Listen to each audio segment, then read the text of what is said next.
que las cosas. Un humor así no hace reír, tampoco hace rabiar, porque el humor no solo hace reír, ni sonreír, sino a veces indigna, alimenta el rencor social, alimenta el conflicto, etc.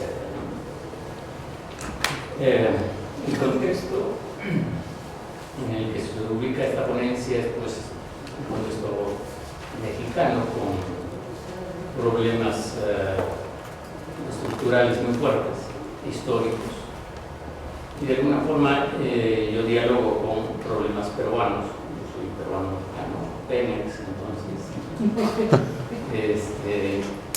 desde esa perspectiva me permite ver muchas constantes en el humor de estos dos países. Una de las cosas que yo sostengo es que la corrupción no es solo, digamos, económica. La corrupción más grande, más intensa, más fuerte se da en la corrupción de la palabra, que de alguna forma es la corrupción del ser. Quizá la expresión más brutal, dramática y cómica es la clase política. Cuando hablo de corrupción del ser, corrupción de la palabra, básicamente me estoy refiriendo a eso.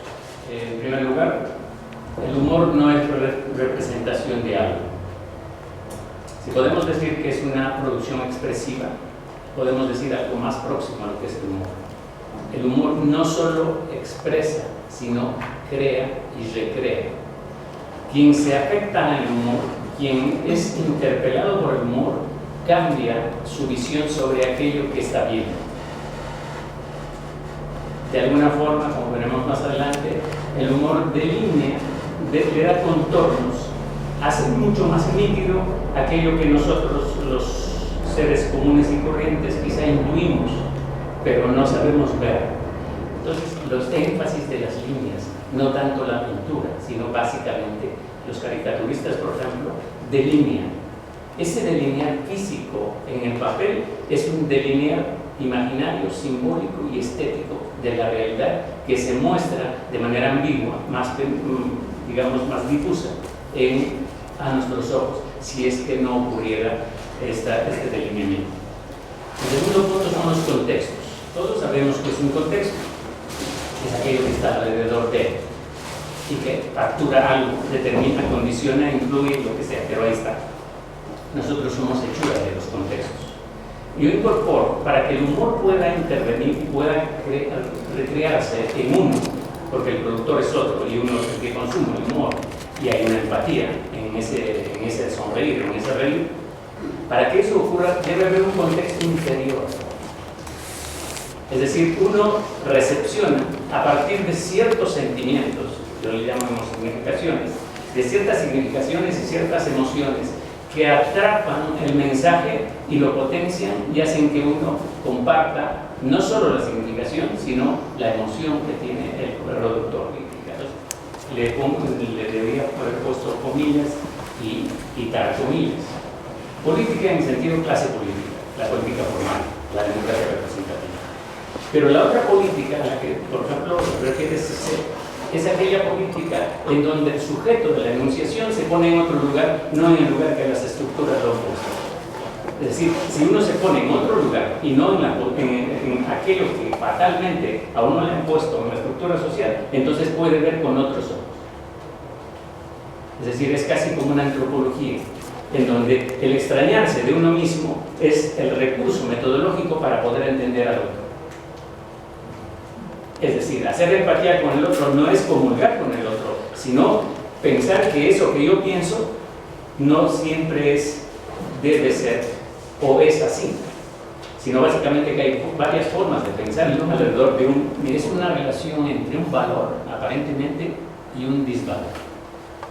Es como cuando, por ejemplo, la gente piensa en grandes problemas nacionales, en grandes principios, debe olvidar el bolsillo, la comida, etc.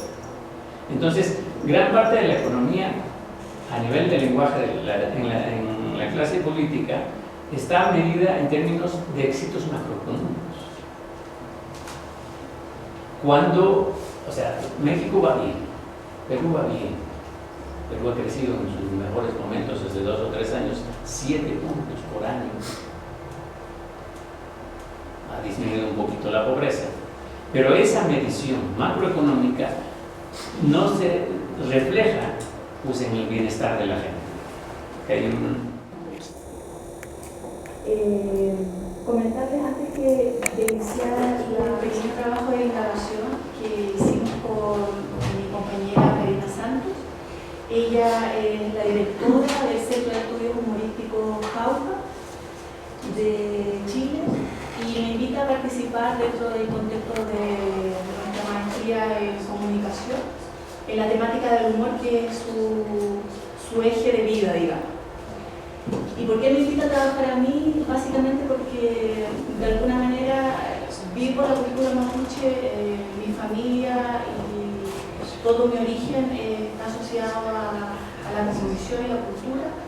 Por tanto, me pareció muy interesante poder ver de qué manera el humor se presenta en la cotidianidad o en la virtualidad, o ver más bien cómo se puede expresar. Buenas tardes.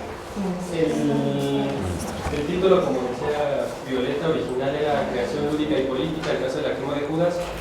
Ya en estos últimos días como que decidí que quedaría mejor como humor carnavalesco las quemas de Judas en Ciudad de México, porque está como más relacionado ya con esta mesa que es de puro humor.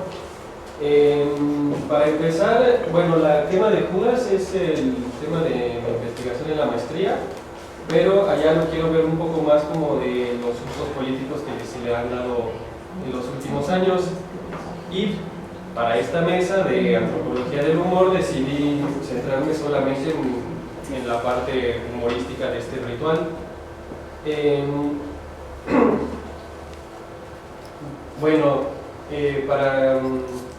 para acotarlo, para esta mesa decidí enfocarme solamente en la postura de Mikhail Bakhtin, retomando este autor. Su obra se llama La cultura popular en la Edad Media y el Renacimiento, y él habla sobre un aspecto del humor que es el aspecto que estaba relacionado con las fiestas populares, con las prácticas carnavalescas durante ese periodo. La quema de Judas, como para más o menos explicar el caso de que alguien no conociera qué es una tradición que aquí en el continente americano llega por los españoles. Consiste en una especie como de teatralización del mito católico donde el Judas Iscariote traiciona a Jesús. Pues en popularmente se representa la quema o destrucción de este personaje, ¿no? O sea, se elabora un monigote que es el Judas y la gente lo apedrea o lo quema o lo explota con cohetes.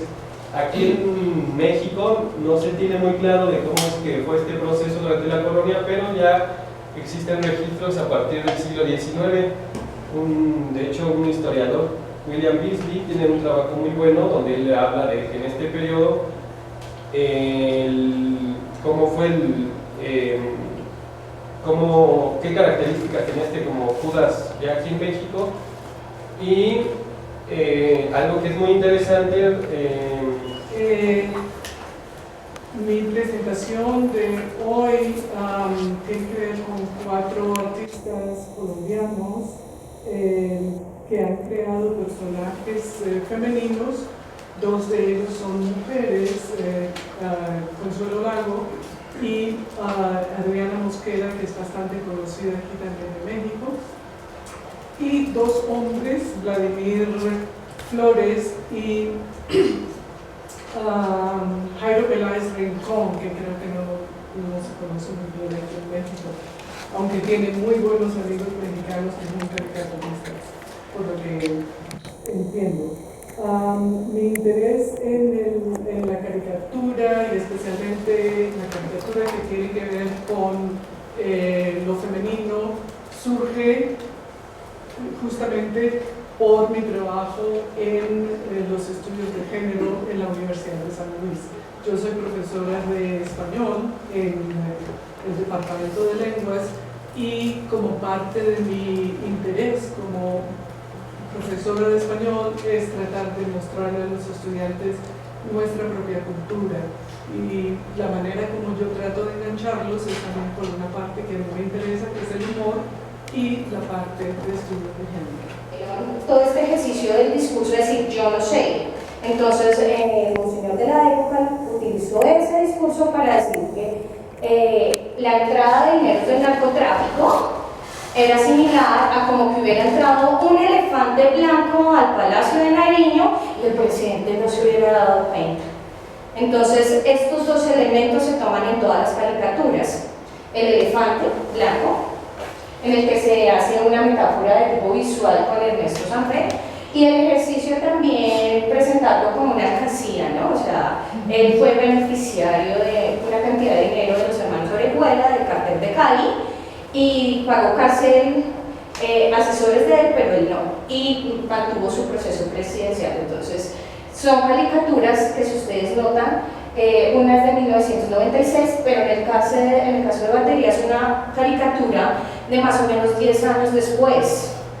Entonces ha sido un hecho histórico que se ha ido presentando, representando a través de la historia. Está el caricaturista Lucas Caballero Oclín, está Héctor Osuna, que más que caricaturista, las secciones editoriales de humor en El Espectador eran fabulosas. O sea, él podía hacer una crítica social y digamos que había llegado a tener tal grado de reconocimiento que se le permitía.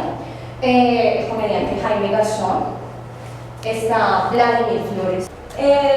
Presentamos esta mirada, que es una mirada desde la lingüística, más que desde la antropología, pero es un ejercicio que tiene pues mucho de relación. Para esto entonces identificamos algunos elementos que nos interesaban de este fenómeno explorado. Inicialmente era porque era una manifestación heterogénea, que era un reflejo de la lengua y también de los complejos procesos sociales, culturales, políticos, económicos, y porque es un fenómeno que ha sido muy poco explorado en el contexto colombiano. O sea, no existe una cantidad de estudios dedicados a lo que es el humor en Colombia, y mucho menos en la web. Por otro lado, porque es un discurso que se construye a partir de un discurso ya elaborado, y también porque tiene unas características de modalidad que nuestra formación como lingüistas pues es lo que nos llama mucho la atención, aparte porque pues se opone a un discurso de tipo hegemónico. Orientadora, nuestra pregunta base era precisamente como lingüistas identificar cuáles eran esas estrategias discursivas que utiliza el humor político de tipo colombiano, difundido en la web en un periodo del 2008 al 2010, que fue básicamente pues este periodo de acontecer político del presidente Álvaro Uribe, y cómo esas estrategias discursivas se movilizan para construir un discurso político de resistencia. Entonces, atraviesa el último periodo de una investigación que trata el ambiguo tema del naco como estigma, un estigma que ha sido alumbrado por diversas luces: el cine, la televisión, el teatro, la literatura, el cartón político y ahora las luces emanadas de los dispositivos digitales. En general, por la luz de la interpretación humana. Un término peligroso, señala y descalifica, estigmatiza, pero también es una palabra capaz de despertar una risa, aunque esta se trate de contener. Varias veces han mostrado este estereotipo estigmatizado, lo han proyectado a los espectadores, hoy también creadores, situación importante para nuestro presente al posibilitar al antes espectador pasivo como un productor de expresiones multimedia. Se puede encontrar la reiteración del sentido pejorativo, el rescate y la calificación, la violencia simbólica que incluye racismo y clasismo, una palabra eficaz en un México con su historia, en este país y sus maneras de reírse. El término iluminado suele usarse para provocar en diversos contextos, la palabra activa reacciones, la burla suele ser un mecanismo de una forma probablemente de refugiar social nuestro instante, nuestro entorno. Iluminado el estigma de naco, y ahí, a nuestra vista de los dolores, las provocaciones, las intenciones de la palabra, ¿qué se propone? Sin duda, naco es un término capaz de provocar la discusión, una problematización que incluye cuestionamientos sobre las identidades de los y las mexicanas, a nuestros arraigos. Una palabra lastimera, pero igual que el humor provoca mediante el agridulce dolor varias preguntas. Una palabra, un término que se construye en los labios que le dicen, un estigma iluminado por la luz también de la palabra. Por supuesto, es una palabra muy nuestra que nos rescata como mexicanos, como particulares, nos señala características desde diversos tiempos, una palabra sintética, una palabra incitadora, un término ahora problematizado capaz de dejarnos ver las huellas dolorosas, los estigmas de un mundo en transición. Un término como el rescate del fisgón que reitera lo mexicano, lo desprecia utilizando una palabra de significados ambiguos. Se reitera lo mexicano al enunciarla, se iluminan varios conflictos, también otros hábitos cómicos, como lo hace el comediante Carlos Vallarta. Sumemos también la intención peyorativa del Pierrulis, la tensión que plantea e invita a liberar. Entonces, bueno, para dar inicio a la ponencia, primero quisiera mencionar que el humor puede contribuir a mantener estructuras a través de la reproducción, que es lo que yo manejo, que es el humor racista, o por el otro lado puede ser un instrumento que se utiliza para poder evidenciarlas. Sin embargo, fuera de estos dos mecanismos, menciono que es un catalizador de los más variados sentimientos expresados en imaginarios y figuras retóricas. Lo que pretendo hacer en esta ponencia es hablar sobre el humor racista y el humor sobre el racismo. Entendido el primero como la subordinación de los otros a partir de diversos rasgos, ya sean fenotípicos, estéticos, culturales, religiosos, lingüísticos, entre otros, fundados en sentimientos de superioridad que se apoyan en estereotipos. Esta superioridad puede ser, llámese colonialista, nacionalista o de grupos de élite, que se apoyan en estereotipos, prejuicios y estigmas con la idea de desvalorizar, humillar o discriminar a ciertos grupos, estableciendo una relación jerárquica, simbólica quizás, pero sí de superioridad a través del humor.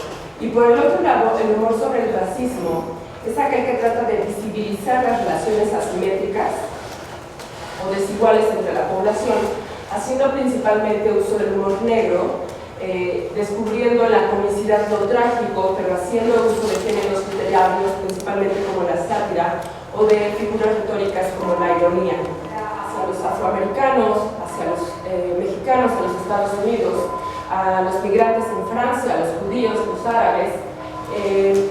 Así que no podemos hablar de un racismo en particular, para empezar. Creo que esto es importante mencionar, sino que hay una diversidad de ellos, y este ejemplo que retomo sobre Lorenzo Córdoba, quien es el presidente consejero del Instituto Nacional Electoral, y el cual se hizo evidente una llamada pública en la cual Somofa se burla de un grupo de indígenas